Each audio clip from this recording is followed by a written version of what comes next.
The Voice est de retour ce samedi 25 février sur TF1.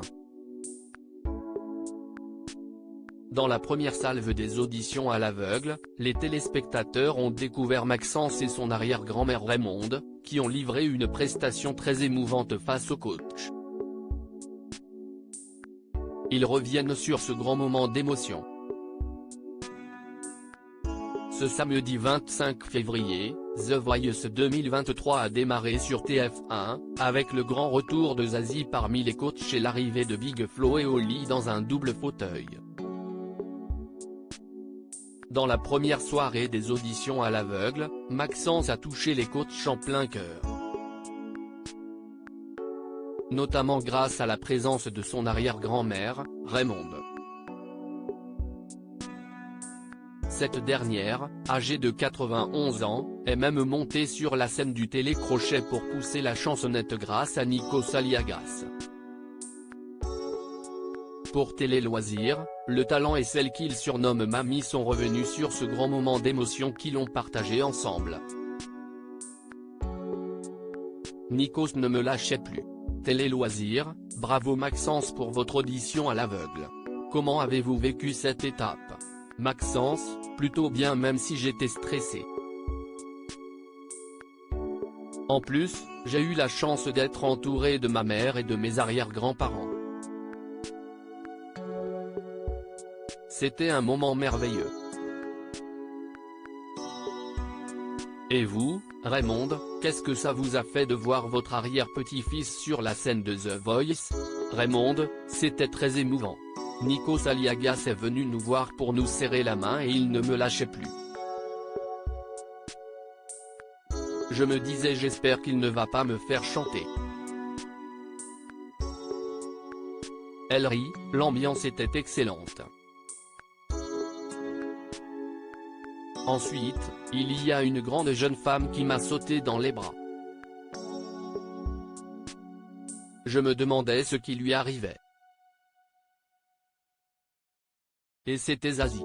J'ai adoré la gentillesse et la bienveillance de l'équipe. Maxence, vous semblez proche de vos arrière-grands-parents. C'était important pour vous qu'ils soient à vos côtés? Bien sûr car nous avons toujours été fusionnels. Ils venaient souvent dans le sud chez moi et puis j'avais la chance de passer la plupart de mes vacances chez eux. Raymonde, vous avez volé la vedette à Maxence en chantant sur le plateau. Vous en rêviez?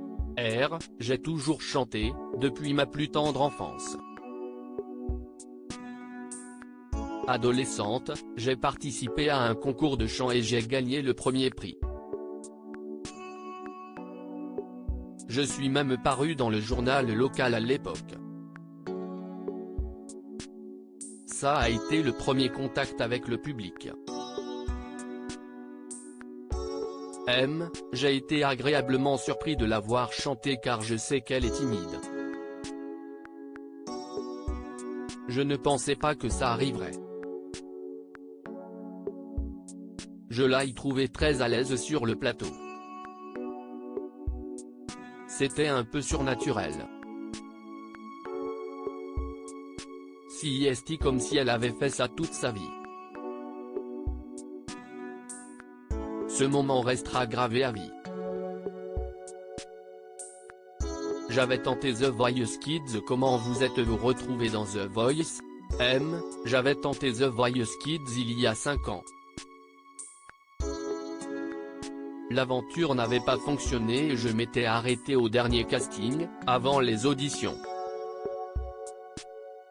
Et puis en août dernier, j'ai été repéré sur TikTok par un casteur qui m'a contacté pour que je passe les castings de la version adulte. J'ai pris du temps pour réfléchir car ce n'est pas rien. Il faut y aller à fond si l'on veut y arriver. J'ai finalement accepté car j'ai évolué personnellement et vocalement. Je me suis dit que ça serait un super challenge. D'où vous vient votre passion pour la musique? Ma mère m'a expliqué que petit, je gigotais avec ma couche devant les clips à la télé pour imiter les chanteurs. Tout le monde aime la musique dans ma famille, que ce soit mon arrière-grand-mère, ma grand-mère ou même ma maman. CIST intergénérationnel. Vous avez interprété Dans le noir de Slimane pendant les auditions à l'aveugle. Pourquoi ce choix? Cette chanson est arrivée par hasard.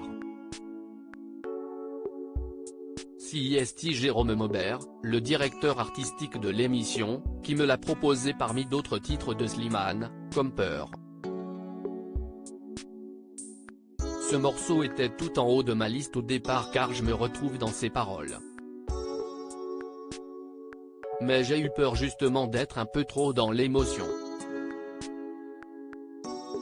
Je me suis donc tourné vers Dans le noir, une chanson plus métaphorique. J'ai été atteint d'une maladie orpheline, l'ostéomyélite, inflammation et destruction des os dus à des bactéries ou des champignons, note de la rédaction, à la cheville gauche quand j'étais plus jeune. Ça m'a handicapé de mes 12 à mes 15 ans. J'étais en fauteuil roulant et souvent hospitalisé. Cette épreuve est devenue une vraie force que j'ai pu utiliser pour ma prestation. Initialement, j'aurais choisi Zazie parmi les 3 coachs qui se sont retournés, vous avez choisi d'intégrer l'équipe de Vianney. Il faut savoir qu'initialement, si tous les coachs s'étaient retournés, j'aurais choisi Zazie. Mais j'ai été touché par le discours de Vianney car il a dit que j'étais un diamant brut qu'il fallait polir. CIST exactement le terme qu'utilise régulièrement ma professeure de chant pour me motiver. Elle était dans le public lors des auditions. Je l'ai regardée et dans ma tête mon choix était fait. Raymonde, si vous aviez été à la place de Maxence, vous auriez choisi quel coach? J'hésite un peu. Je crois que j'aurais aussi pris Vianney. J'aime sa façon d'être. Mais tous les jurés sont fantastiques. À lire aussi The Voice 2023, une première mondiale, un super coach. Découvrez toutes les nouveautés de la prochaine édition.